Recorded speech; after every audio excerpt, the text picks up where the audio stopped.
Toda a história da salvação tem duas características fundamentais. Do lado de Deus, a fidelidade, e do lado do homem, a infidelidade. No início, ele escolheu Abraão, e dele ele fez nascer a nação de Israel, o seu povo escolhido do antigo concerto. Abraão, Isaque e Jacó. E os 12 filhos de Jacó constituíram o povo eleito de Deus, Israel, os patriarcas.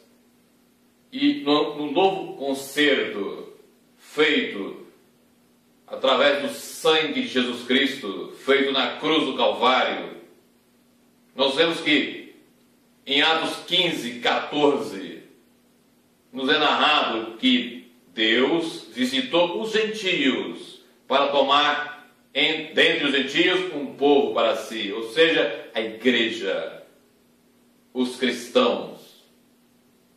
Mas como eu disse agora, do início até hoje, é marcado pela fidelidade de Deus, que não quebra o seu concerto, que não quebra a sua aliança, e o homem, com a sua infidelidade e constantemente quebrando a sua aliança. Por isso, assim como Israel antigo não acreditou que Deus cumpriria com as suas ameaças se eles não fossem fiéis ao seu pacto com ele, da mesma forma hoje, a imensa maioria daqueles que se dizem ser cristãos, daqueles que dizem ser povo de Deus, daquelas que são as chamadas igrejas cristãs, mas de fato não são, porque não vivem segundo aquilo que o Senhor ensinou, da mesma maneira, não estão levando a sério o Evangelho de Cristo, o Evangelho da cruz, a mensagem da cruz. Da mesma forma, não creem que o Deus Todo-Poderoso, que por inúmeras vezes disse ser imutável, e que por ele ser imutável é a causa de nós não sermos consumidos, como está em Malaquias 3:6, assim como também está em Tiago 1:17, que nos diz que em Deus não há mudança nem sombra de variação. Hoje, os que dizem ser cristãos, como eu estava dizendo, não creem que o Deus Altíssimo vai agir segundo o seu concerto, segundo a sua promessa de aquele que não é cristão, mas diz ser, mas não vive segundo a palavra, está debaixo da sua ira. É isso que nós vamos ver agora, a resposta de Deus ao agir inconsequente, ao agir errado do homem, que diz ser uma coisa, mas não é, e não vive segundo que o Deus Altíssimo, e não vive segundo a boa, sagrada e perfeita vontade de Deus. Acompanhe comigo Êxodo, capítulo 19, do versículo 3 em diante, quando nós vemos o concerto de Deus com o povo de Israel. E subiu Moisés a Deus, e o Senhor o chamou do monte, dizendo: assim falarás à casa de Jacó, e anunciarás aos filhos de Israel: vós tendes visto o que fiz aos egípcios, como vos levei sobre asas de águias, e vos trouxe a mim. E agora, pois, se diligentemente ouvirdes a minha voz, e guardardes o meu concerto, então sereis a minha propriedade peculiar entre todos os povos, porque toda a terra é minha. E vós me sereis reino sacerdotal e povo santo. Essas são as palavras que falarás aos filhos de Israel. Versículo 4: vós tendes visto o que fiz aos egípcios, manifestação do poder de Deus contra os inimigos do seu povo. Faraó simboliza Satanás e o Egito, o mundo. Portanto, a manifestação do poder de Deus para a libertação daqueles que ele escolheu. Na sequência do versículo 4, e vos leveis sobre asas de águias. Deus com o seu cuidado para com o seu povo. E vos trouxe a mim intimidade que ele oferece, a comunhão que ele quer ter com todos. E no versículo 5, veja bem o que ele coloca. Por 2 vezes ele fala em condições. Se, condicional. E no meio do versículo, então. Veja bem, agora pois se diligentemente ouvides a minha voz, primeira condição. Segunda, e guardares o meu conserto. Portanto, ouvir a voz de Deus e obedecer, guardar o conserto. Então, veja bem, então sereis a minha propriedade peculiar dentre todos os povos, porque toda a terra é minha. Ouvir a voz de Deus, obedecer a voz de Deus, cumprir com todos os mandamentos do Senhor, seguir, portanto, em obediência ao concerto que ele firma. E ele continua. Então, se isso acontecer, vós sereis reino sacerdotal. Primeira coisa. Um povo consagrado a Deus, separado para ser e estar em contínuo contato com Ele. E povo santo. Todos aqueles que são de fato filhos de Deus, que são de fato cristãos, ou no Antigo Testamento o Israel, são chamados a ser santos. A santidade é o propósito maior de Deus para o seu povo, quer seja no Antigo ou no Novo Testamento. E a santidade, é bom que a gente coloque isso bem claro, a santidade, se nós pudéssemos elevar um atributo de Deus acima dos outros, seria a santidade, pois ela é a que qualifica todos os outros atributos. Veja bem, o amor de Deus tem que ser o quê? Santo. A justiça de Deus tem que ser santa. A ira de Deus tem que ser santa. A misericórdia de Deus, santa. Então, se nós quisermos colocar alguma coisa para chamar mais a atenção em Deus, vamos dizer assim, Deus é santo. E na primeira carta de Pedro, capítulo 1, versículo 15 e 16, ele diz: assim como aquele que vos chamou é santo, sede santos em toda a vossa maneira de dizer, porque está escrito: sede santos, porque eu sou santo. Deus é um Deus santo, acima de todas as coisas, acima de todos os atributos, se nós pudéssemos dizer assim. E por isso, é essa qualidade que deve ser a essencial, ser aquela que está acima de todas no seu povo. Hebreus 12, 14. Pois sem santidade ninguém verá o Senhor. Ou sem santificação ninguém verá o Senhor.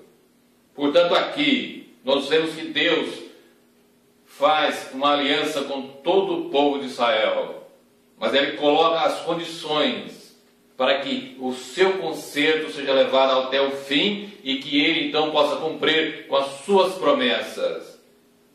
Mas como eu já disse, o povo de Israel também não acreditou que Deus pudesse realizar todas as suas advertências e fosse então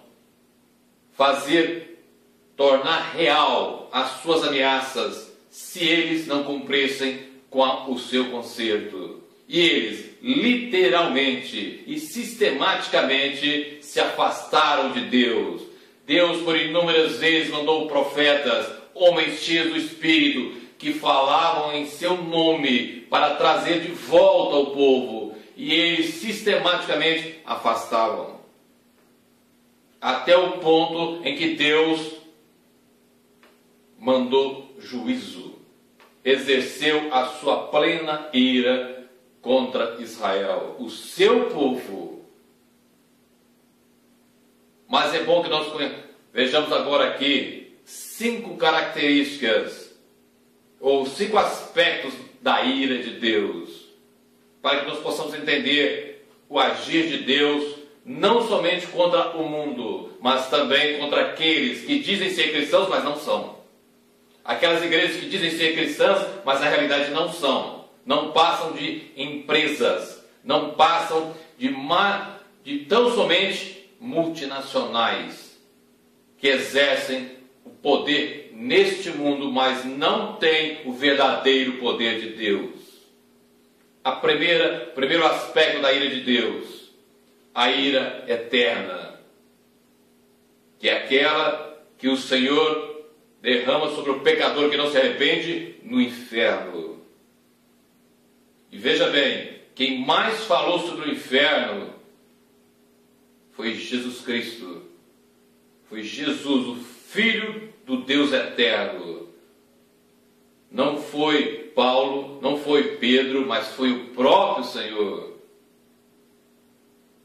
E mais ainda no Evangelho de Mateus. O segundo aspecto, a ira escatológica, que é aquela que o Senhor derrama agora no tempo do fim, quando da grande tribulação. Os 7 selos, as 7 trombetas e as 7 taças da ira de Deus, tão bem descrito no livro de Apocalipse. Mas nós encontramos também a terceira, que é a ira consequencial, ou seja, aquela que vem decorrente das escolhas como consequência, ou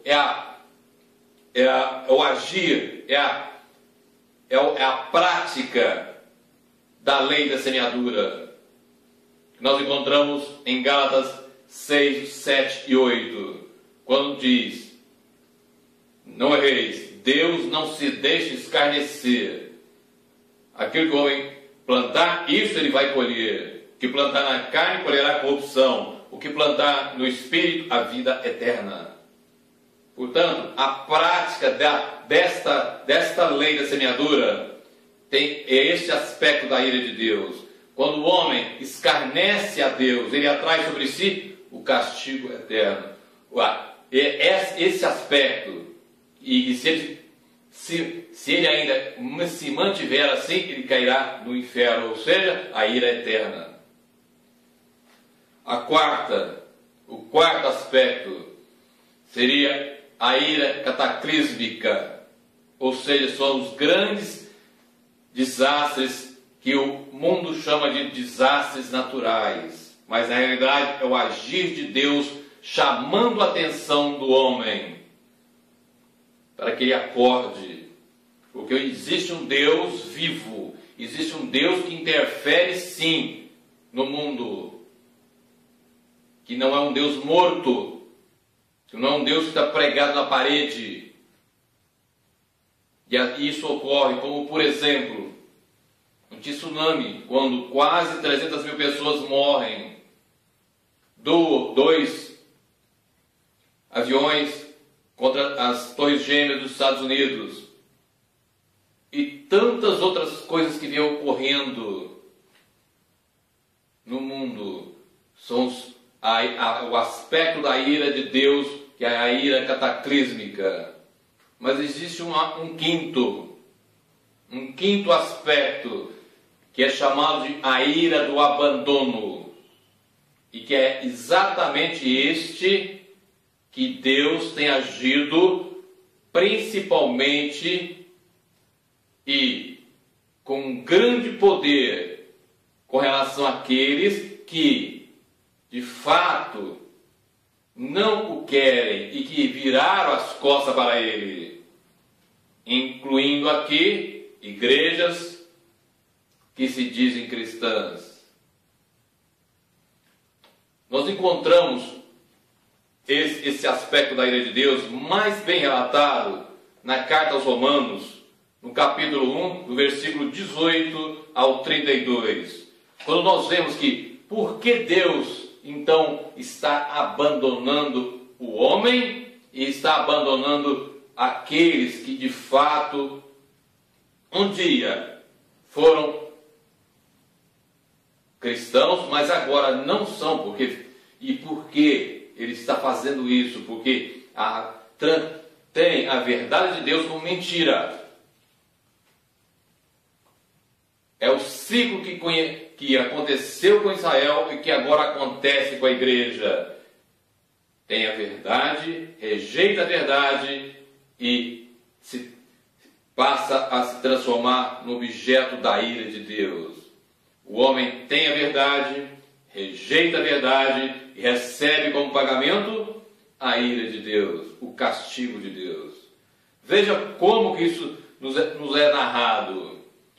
No versículo 24, 26 e 28, ou seja, por 3 vezes nós encontramos: Deus os abandonou, Deus os entregou. A pior coisa que pode acontecer com qualquer um de nós, com qualquer ser humano, é Deus os abandonar à sua própria sorte, ou seja, abandonar aos desejos e às vontades do homem, tirando a graça, tirando a sua orientação, tirando a sua misericórdia, tirando o seu zelo, como nós vimos em Êxodo 19, quando ele disse: eu vos trouxe a mim com asas de águia. Ou seja, esse cuidado é abandonado. Isso, eu vos trouxe a mim, ele está dizendo da sua graça, ele está dizendo do seu cuidado, do seu zelo pelo seu povo. Mas se esse povo insistentemente se volta contra ele, ou vira as costas para ele, vai receber dele o que ele vem prometendo por inúmeros e inúmeros homens de Deus. E não há quem possa ficar ou se tornar sem ter culpa diante de Deus, inexcusável, como diz a palavra. Por quê? Porque nesse próprio texto, no versículo de número 20, nos diz: porque as suas coisas invisíveis, veja bem, desde a criação do mundo, tanto o seu poder eterno como a sua divindade se entendem e claramente se veem pelas coisas que estão criadas, para que eles, ou seja, o mundo, os homens, fiquem inexcusáveis, indesculpáveis diante de Deus. E no versículo seguinte ele vai dizer, e vai nos revelar aqui, isso que eu acabei de dizer, a respeito de conhecer a verdade, negar a verdade e receber o castigo de Deus. É castigo mesmo. Porquanto, tendo conhecido a Deus, não o glorificaram como Deus. Veja bem, conheceram a Deus, mas não o glorificaram como Deus. Nem lhe deram graças, foram ingratos. A gratidão se afastou. Antes, em seus discursos se desvaneceram, e o seu coração insensato se obscureceu, se afastou da verdade absoluta de Deus. E dizendo-se sábio, tornaram-se loucos. Deus retirou a graça. Deus abandonou. Em Mateus 15, 14, Jesus também diz, se referindo aos fariseus: deixai-os ir. São cegos guiando cegos. Isto é a pior coisa que pode acontecer. Porque vocês todos que me ouvem e me veem, e eu também, sem a graça de Deus, nós somos monstros. A graça de Deus, a presença do Espírito de Deus em nós, é que faz com que nós sejamos alguém. Porque tudo o que é do homem somente não passa de trapo de imundície. Por isso hoje, a igreja do Senhor, em sua grande maioria, está recebendo a resposta de Deus através da sua ira. Está sendo deixada de lado. E aqui é preciso que eu diga também uma coisa. É claro que existe verdadeira igreja, sim. Igrejas verdadeiras que vivem segundo a palavra. Mas são muito poucas. E eu estou me referindo aqui à grande maioria que diz ser, mas não é. Eu estou me referindo aqui à grande maioria que diz ser cristão, mas não é. Mas não é. E inúmeras são aqueles homens que tentam acordar a igreja, mas ela insistentemente prefere ser famosa neste mundo, ter os bens deste mundo, mas não está em comunhão com Deus. Lembra daquele texto que li em Êxodo 19? Se diligentemente ouvir a minha voz, isso está dizendo de comunhão, para ouvir a sua voz e obedecer. Da mesma forma no Novo Testamento. E guardar os seus estatutos, a palavra de Deus. Viver a palavra de Deus. Viver a palavra de Deus. Que é tão difícil para a grande maioria. Quando Jesus diz: vinde a mim, vós todos que estáis cansados, e eu vos aliviarei, porque o meu jugo é suave e o meu peso é leve. Porque é tão difícil para o homem seguir a Jesus Cristo, porque ele quer que Jesus o satisfaça. Ele quer ser o Senhor do seu Senhor. Ele não quer servir a Jesus Cristo. Ele não quer negar a sua vontade, pegar a sua cruz e segui-lo, mas ao contrário, ele quer que Jesus, quer que o Deus Todo-Poderoso o sirva. Ele criou uma imagem de um Deus que não é Deus e quer que esse Deus viva para servi-lo. E essa não é a realidade. E este não é o Deus das Escrituras. O cristão hoje pegou o que a primeira carta de João, primeira carta de João, capítulo 4, versículo 8, diz, quando fala que Deus é amor, e se agarrou nisso. E, ao mesmo tempo, ao se agarrar nisso, ele transformou o amor de Deus em algo profano e imundo como o seu. Mas se esquece que também no Novo Testamento, na carta aos Hebreus, capítulo 12, versículo 29, é dito o seguinte: pois o nosso Deus é um fogo consumidor. Por que então está somente preso em que Deus é amor e se esquecendo que Deus também é um fogo consumidor? Deus é um Deus que tem todos os seus atributos perfeitos. O amor é perfeito, como eu disse, é santo. Todas as coisas provenientes de Deus são sagradas, são justas, são fiéis, são verdadeiras. E nada do que procede de Deus é como o homem quer, mas tão somente conforme ele quer e se manifestou na palavra. Então, diante disso, vem a pergunta: há esperança? Há uma esperança para a igreja? Há uma esperança para o homem? Há um texto que nos dá uma esperança, porque ainda não chegou a ira eterna, ou seja, o inferno. Para muitos está chegando neste momento, quando estão deixando essa vida. Mas você que me escuta e me vê, ainda é tempo.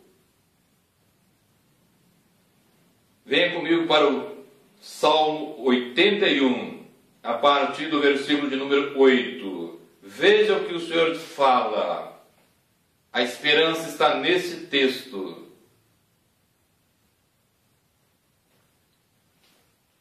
É Deus falando. Ouve-me, povo meu, e eu te admoestarei. É um clamor do próprio Deus para o seu povo. Ah, Israel, se me ouvisses.